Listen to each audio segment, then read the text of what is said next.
they can go the way down like Schalke, like Hamburg, like Kaiserslautern, I don't know, did in the past as well. I mean, Bayern Munich have had a winning culture since the beginning of the 70s. And Dortmund haven't managed that. Leipzig can't do it. Stuttgart can't do it. 99% sure that he will extend his contract at Borussia Dortmund in summer, and he will be the future captain for Borussia Dortmund. Is there a realistic chance in which Bayern can get to Florian Wirtz already in the summer of 2025? I think that timing is not right this summer. I think that, as Patrick is saying, they are very confident in Leverkusen that he will stay. They're also confident that Alonso will stay. I don't think it should be underestimated that Bayern don't have the same money as they used to have. Bayer Leverkusen demand a lot of money for Florian Wirtz if a club is coming around 120, 130 million euro as a basis sum plus add-ons.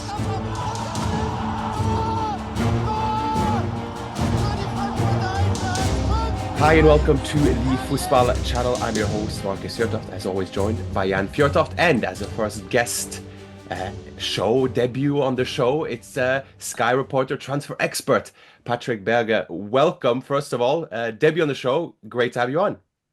Yeah, thank you. Great to have me. It's a pleasure, and yeah, let's get it on.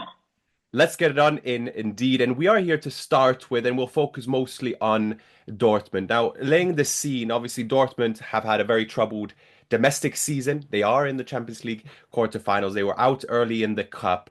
And it's been throughout the season, there's been this talk about an overhaul in terms of players leaving and what will the rebuild look like. And just lately, Sebastian Kehl came out and said that every player needs to fight for their role and their future in this team. But before we talk about a rebuild, and it's for the both of you, is to what degree is a rebuild possible depending on how this season develops? We obviously got the domestic season in terms of where that will go. Will they get European places to begin with? It's the Club World Cup, which has opened up a transfer portal from the 1st of June to 10th of June, I believe. Then you have the future of Nico Kovac that is related to this. Can we just talk about what will dictate Dortmund's transfer activities going to the summer, depending on that? It's a very open, loaded first question, but let's just get that one straight first. Yeah, to be honest, it's not easy to find the right answers because there are so many open questions right now at Borussia Dortmund. So you don't know what is going to happen with Nico Kovac. Of course, his contract is running until 2026, but will he be also the manager in charge to make this overhaul? What's going on with Sebastian Kehl, who's in the critics as well, because he is also responsible to build this squad and this kind of players. So you don't know what's happening with Lars Ricken, with Matthias Sammer. So this is not that easy because in my point of view, you are at the point right now in April or in May where you normally should lead the negotiations with potential players for the summer. But if you don't know who's in charge from summer on, it's not easy to deal with all those points. Then, of course, a lot depends on where you're going to land, where you play in the Europa League or in the Champions League, or will you be without an international cup? So a lot of questions, and it's not easy right now to find the right answers. Just to add to Patrick, great to have you on, Patrick. We have met so many times at Signa Iduna Park when I follow Erling Haaland when he was playing there. But so we know about your love for Dortmund, and I can see that to back. But that doesn't mean that Patrick is not very analytic and critical. If there's something going wrong at Dortmund, he will note that 100% for sure. I think that just to add to what Patrick said, there's another key person called Watzke, because he is the Don Corleone, and I don't believe this stuff that he goes back and take a back position, because I think we've seen that the 10 years in Schalke. We saw that with Karl-Heinz Rummenigge, or we see that with Karl-Heinz Rummenigge and Uli Hoeneß. They never disappear. They're always there. So I think that shouldn't be underestimated, because as Patrick is saying, we don't know what's happening with these four that we were talking about, but the big key is Watzke, because Watzke need to make some big decisions as well. Because, I mean, yes, he's getting older, but wow, football is his passion, and these people, and I'm a big admirer of what Watzke have achieved in his career, but they tend to miss themselves. So I'm not sure that have seen the last of him, and maybe we will come 1 month down the road. Maybe he will have a even more important part. This thing to give it to the sons of Dortmund, like Lars Ricken, Sebastian Kehl, and what have you, of guys from the Dortmund school. I don't believe it. I think that we'll see Watzke. He is still there, and I think he will be there for another time. There is an argument to be made in terms of Watzke giving the responsibility from the beginning of the season. It was to a Lars Ricken, a Kehl, a Şahin. Obviously, Şahin's not there anymore.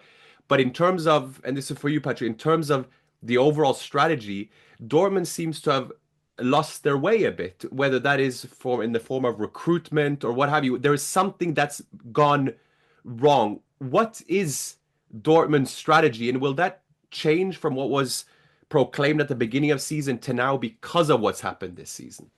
In the past, the strategy, of course, was to find all those top talents like, I don't know, Pulisic, Dembele, Erling, for example, Jude, and then the strategy changed a little bit. You bought some players like Niklas Süle, like Nico Scholz, Julian Brandt, Emre Can, Marcel Sabitzer, player who are a little bit older, like Pascal Gross as well, or Waldemar Anton, and they came a bit away from their successful path. So on the other hand, for me, a point I see very critical is that they always try to recruit their own Borussia Dortmund guys, like in the past, Zorc, Watzke, of course, Matthias Sammer, then Edin Terzic, then it was Nuri Şahin, then Lars Ricken. So I find that it would be good for Borussia Dortmund to have this external point of view to the club, the side from extern, that there is someone new coming, maybe brings their new perspective, their new ideas, and not this kind of motto to say, oh, we did it in the past and we did it now again and still. So you need to, you need to have some changes. I have the same opinion like Jan, that Aki Watzke will always be part of Borussia Dortmund in the future as well. He will be the Don Corleone from the Phoenixsee, what Uli Hoeneß is from the Tegernsee in Munich. He always be someone, being in the media, telling what he's thinking. But on the other hand, you can ask, is he that close into the club still? Because he's he needed to rescue the German football as vice president of the German Federation. He's at the DFL. He's like on so many different tasks. So I don't know if he's still that close into the club with all those decisions you need to make. So I don't know. Let's see. Dad, anything to add?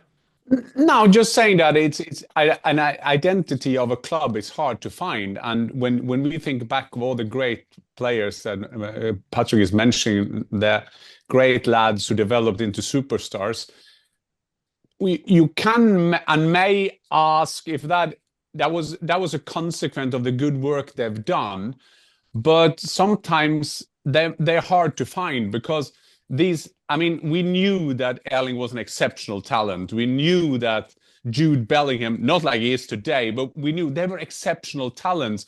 But that was not the only thing, because they had to flourish in a kind of environment. And we see a bit like the same as RB Leipzig. Everybody should be quick. They should be under 23 years of age. But when you stop winning games, that is, will you then, how strong is the culture? Will you stick to it? And Marcus, one of the biggest quote I always do on this show when I go quote from Otto Rehagel, you You have to plan long term, but you have to win short term. And that is the hard thing, because you can have the Bellinghams, you can have the Haalands, you can have the Pulisic or Dembeles and what I call, but you have to win football games. So that's it. And there are in a way now where you could ask yourself, has it gone too far?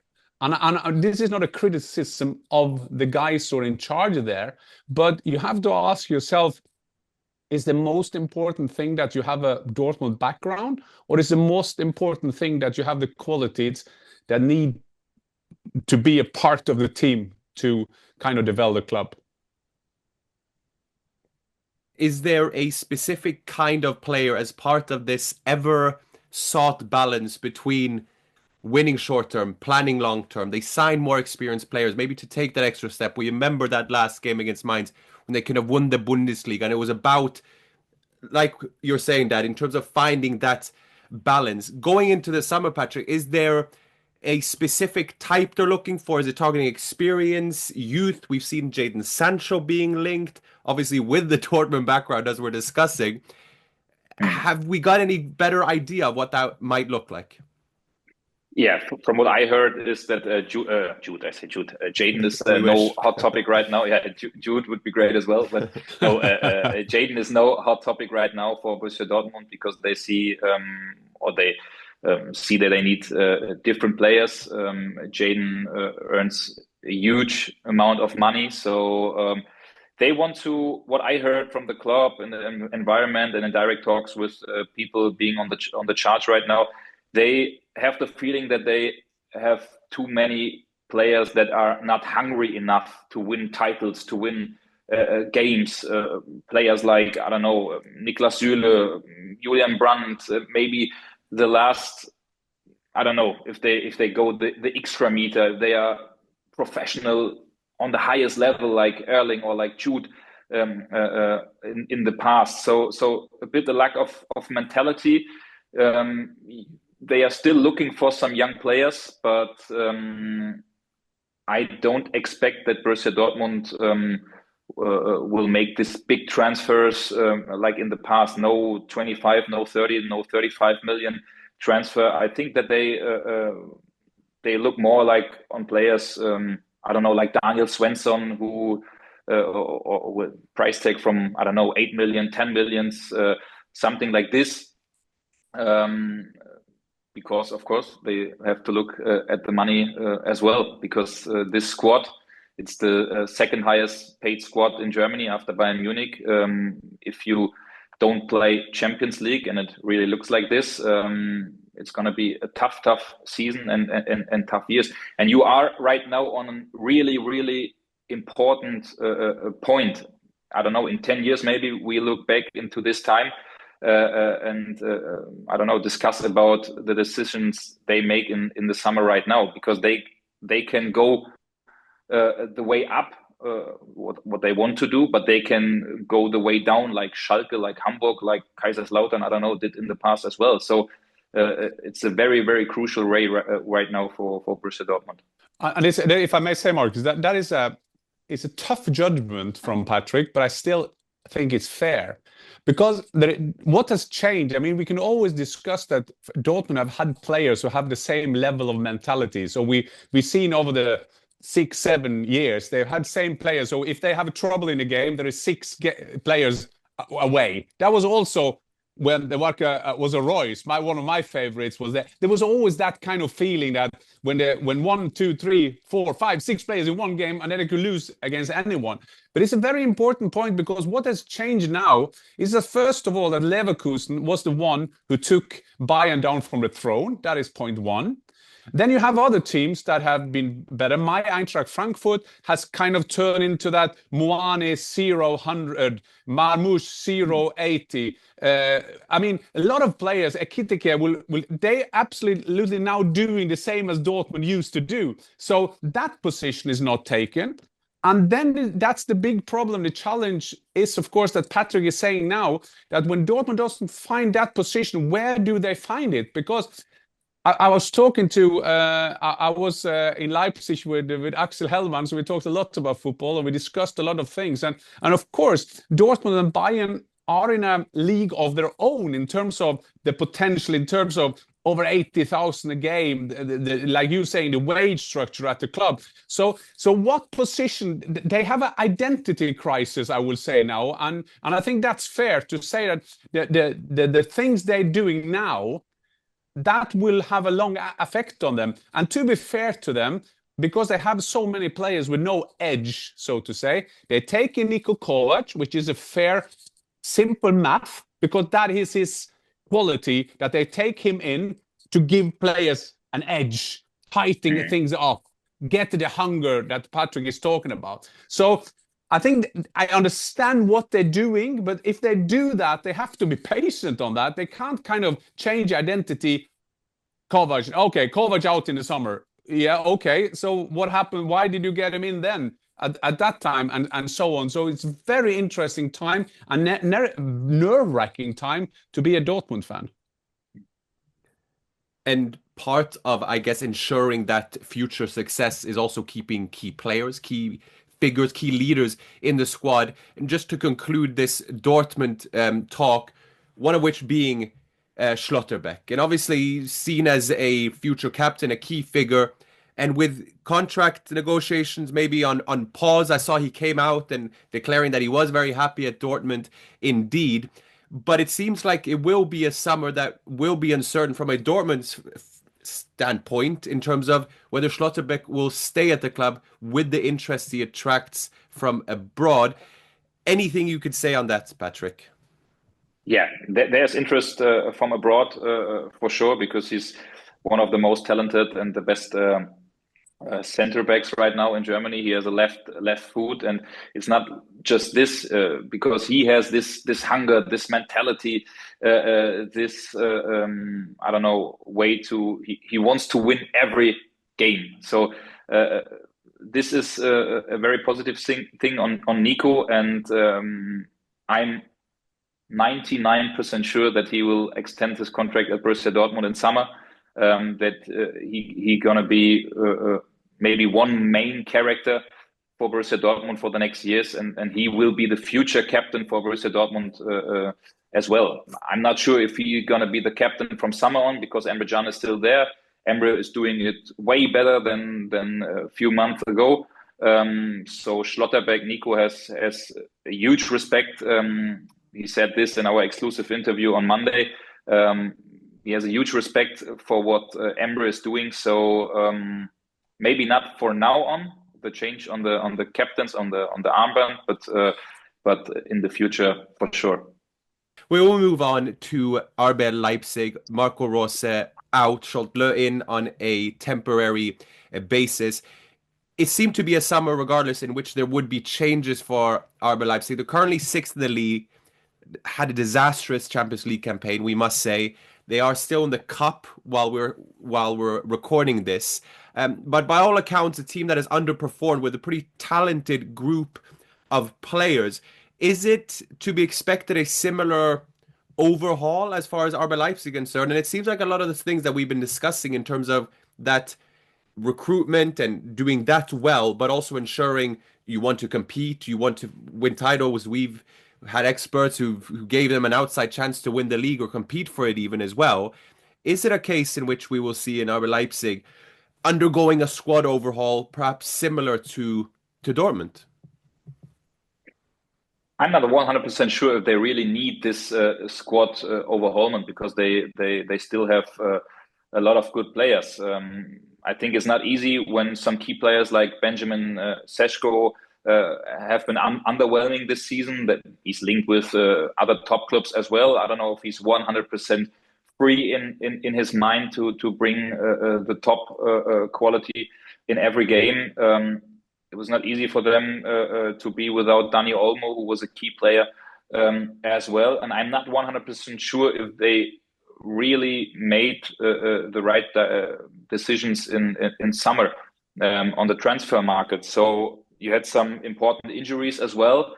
And I think for Marco Rose, it was the last, 3 or 4 months, they were not easy, because he never felt the 100% support from the bosses, not from Oliver Minzlaff. He was really under pressure which is normal at the top club like Leipzig. But I don't know if there's sometimes the because he's from Leipzig, he has the identity which is not easy to find in Leipzig for every Leipzig for a club who's always in the focus and in the critics because he's a plastic club, but he's from Leipzig. He has this Leipzig DNA and mentality, but in my opinion, he never had this 100% support, and he felt this as well. We have done a special on the Klopp, but it seemed to be this was the first decision we had a proper significant decision as such in terms of how public it was. Going into the summer then, we obviously have a Marcel Schäfer, you have a Mauro Gomez there also from a global perspective, you have Jurgen Klopp. Is this the first test, you think, for Jurgen Klopp coming into this summer, seeing what will his role actually look like? That's interesting because he's taken in as a global ambassador, a biggest name in football, Jurgen Klopp. The first thing he had to do was, before he even started, he had to, or he will always say he had nothing to do with it, but Pip Lijnders was fired in Salzburg. That was his assistant coach in Liverpool. That was before his honeymoon started. Now in the middle of the honeymoon, he has started, but you can see him jet around the world, which is fine. I think that is the best signing Red Bull could ever do. But that is our business. I mean, that's what we sign up for. We all sign up for those kind of things. So I don't think that even on a personal base, he will think, wow, I have to fire Marco Rosa. I like him. He's very likable. Both myself and Patrick have worked with Marco Rosa. He's a great lad, and he fits every bill. I mean, he could be the kind of bridge in Leipzig from being a Red Bull club to be a really Leipzig club. But the criticism has also been on him that he couldn't change things in games, and how things like. The interesting thing is the timing, because like you're saying, Mark, is as we speak, it's the semi-final of the German Cup. So they fire him 3-4 days before that semi-final, and RB Leipzig could end up winning the cup, which is quite interesting. But again, I think we will kind of conclude in times of overhaul to have the respect for Bayern Munich. I mean, Bayern Munich have had a winning culture since the beginning of the 70s. That's nearly my age. That is 50 years ago have they done it. And Dortmund haven't managed that. Leipzig can't do it. Stuttgart can't do it. Hopefully Frankfurt building on something, but they have like 40 years to go. Leverkusen doing the right things now, the key being Alonso being around again, because this is all about people. People. Because like Bayern will have a Uli Hoeneß, Bayern will then get in Karl-Heinz Rummenigge and so on. I know we've seen some clubs try to do the same, as we were talking about Dortmund. They're taking people in and around Dortmund and it doesn't work out. So at the end of the day, we can kind of say, yeah, great that Leverkusen take Bayern down from the throne, but wow, I'm always impressed by the culture that is at Bayern Munich. And Bayern remain Bayern, look on course to win the league, but doesn't mean that they won't be looking for additions either. Obviously, they've had their struggle with their injuries, but we'll touch just briefly on it. And it is the talking point until everything is settled, until he signs a contract. Even then, he'll be linked. But with Florian Wirtz to Bayern, that we've discussed it in terms of strategically for him with the World Cup coming up in 2026 as well. Is there a realistic chance in which Bayern can get to Florian Wirtz already in the summer of 2025? They are pushing. They are trying everything. Bayern Munich. It's interesting that they've been so offensive in the media as well. To say, of course, we want Florian Wirtz in our squad. I think Karl Rummenigge did in the past, and Uli Hoeneß. Uli Hoeneß has a really good relationship with Florian's father, Hans-Joachim Wirtz. They are talking a lot, good relationship, but everything from what we heard from Leverkusen and from the environment of Florian as well is that they are really, really good and positive hopes for Leverkusen to be with him one more season, to be with Xabi Alonso as well one more season. Xabi Alonso is looking for a new house in Düsseldorf right now, which is maybe a hint that he gonna stay. Of course, Carlo Ancelotti is still in charge at Real Madrid. Some jobs, Pep in City. You don't know what's happening in the past, but Fernando Caro, I know him very, very well. He would do everything to not let Florian go to Bayern. I think he's a Barcelona fan, and I think that he would say, "Hey, Florian, please go to Real Madrid, but don't go to Bayern Munich." Yeah, I don't think that Bayern will manage to present Florian Wirtz in summer. One of the main thing that we do on this channel is to learn our viewers, listeners, some German words. So this is a reminder of a word called Festgeldkonto. So that's been account. It has been an account that Bayern have had for many, many years. And there's been so much money apparently in this myth of kind of account that they could buy anything. But now how the football has changed, they can't even get a bus driver from Leverkusen at that account. There are rumors that they're even in minus that account. So I think that timing is not right this summer. I think that, as Patrick is saying, they are very confident in Leverkusen that he will stay. They're also confident that Alonso will stay. And if you have a look at the international stage now, the timing for an Alonso can be even better next summer, because Pep, after having a season like this, he will stay on. He won't leave Manchester City in 6th position. So that is no chance that he will leave in this summer. And Alonso, he will kind of find a way to win the Champions League. They always do. And I don't think it should be underestimated that Bayern don't have the same money as they used to have. And one of the reasons that Bayern is doing well is they've always looked after their books. They've always, and just imagine if you put the math together now, how much the Handgeld, the signing on fees, the extension of a Davis, of a Kimmich, and so on. Kane is an unbelievable expensive player, and so on and so on. And you can see now they take some steps. Now we're saying, Thomas Müller, you are fantastic, but we can't have you here anymore. I mean, there are signs now that they don't have the same amount of money. So maybe the timing is not right, and maybe everything will explode next summer. I think that talking now on the 1st of April, when we record this, is most likely that Florian Wirtz will stay in Leverkusen. And to be honest with you, I don't think that is a bad thing, because it's 1 year before the World Cup. He has a position there. He is playing fantastic with a very balanced team, and he got a fantastic coach in Xabi Alonso. So I think it will stay like that. And he's someone who needs a good environment. He's still living in Cologne, which is 20 minutes away from Leverkusen. He's still with his sister and brothers and a big family. So I don't know if it's the perfect step or would be the perfect step in summer for him to leave the club. And I want to add that Bayer Leverkusen demand a lot of money for Florian Wirtz if a club is coming, around 120, 130 million euro as a basis sum plus add-ons. So I don't know, it's not manageable for Bayern Munich to pay 140, 150 million. Jan said pretty good that the Festgeldkonto from FC Bayern Munich, it's not that big than in the past. And from it's Kleingeld right now. It's Kleingeld. Exactly. And we will see as we go into the summer, maybe we'll catch up then and we can update ourselves. But just from one world class to, I guess, more the under the radar transfers, and that's how I would like to conclude this episode. From your perspective, Patrick, are there any under the radar transfers that we should follow?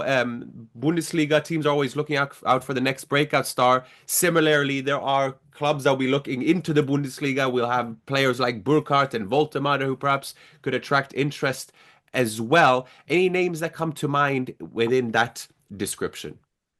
Yeah, of course, Burkhardt and Woltemade, but I don't know if they are under radar because their performance are really, really good that season. I could add Paul Nebel as well from Mainz 05. He scored against Borussia Dortmund, made a good game as well. He's, I think, with 7 or 8 goals and 4 assists right now for Mainz, a player with a pretty high potential. And I think this is someone we have to watch from summer on. For me, Leo Cienza is a player who's really underrated. He's from Heidenheim, a Brazilian Luxembourg one who played in the youth for Schalke 04. A player I'm pretty sure if he's not playing at a team like Heidenheim, who always needs to fight against going down, and maybe at a team like, I don't know, in Spain or Italy where you play more football, he's a playmaker. I think he is very, very interesting. For sure, Bernardo from VfL Bochum, he's a free agent from summer on. He's a versatile player. He can play in the center back, in the sixth position. I think that he is really interesting, even for some players or for some clubs in England. I don't know. There are a lot of interesting players. Jeff Chabot from 1. FC Köln. In Germany, we say Türsteher because he's someone like a bodyguard, someone with his very musculous. Could be someone in front of the door at the club. So very good player. I must say that Kawa Santos from Eintracht Frankfurt, Jan knows him very well. He's not someone, of course, to leave the club in summer, but he's one of the most interesting goalkeepers in the Bundesliga, I would say, for the future. Finn Dahmen as well from Augsburg. I would say there are a lot of interesting players being under radar right now. And if you have a look at the second league from Nuremberg with Zimas, who's linked with some Prem clubs like Chelsea as well. Kaspar Janda, I don't know, he played last year for MSV Duisburg and playing a pretty good season at the second league as well. So yeah, I would say there are some really interesting players right now. Great list. Thanks a lot for that. And I think that concludes our little transfer special. I really appreciate you taking the time, Patrick. And that, any concluding words as we wrap up this episode? No, I'm just sitting here still and just thank God he only mentioned one Eintracht Frankfurt player because I want him to stay. But I think in general, just to a great list and just shows the Patrick, he knows his stuff. Of course, we knew that. But for top clubs, especially in England with the financial fair play now, I mean, the German Bundesliga is like Disney World. I mean, you can just go there. In every club, there are one or two great talents that is possible to get. So hopefully they can take any German players. It's not that they don't take anything from Eintracht Frankfurt, but so I look forward to it. It's going to be a very interesting summer. I guess that's going to be a conclusion. And thank you, Patrick, to take the time with us. And I look forward to see you in somewhere on some stadium in the future again.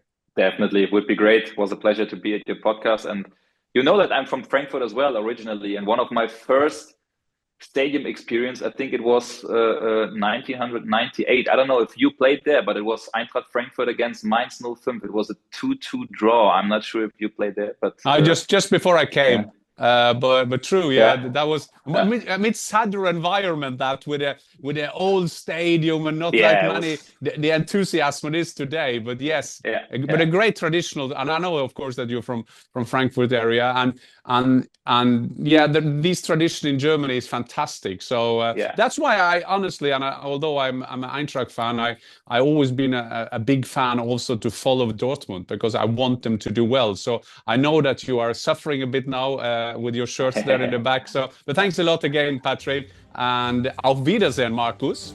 Auf Wiedersehen. Auf Wiedersehen.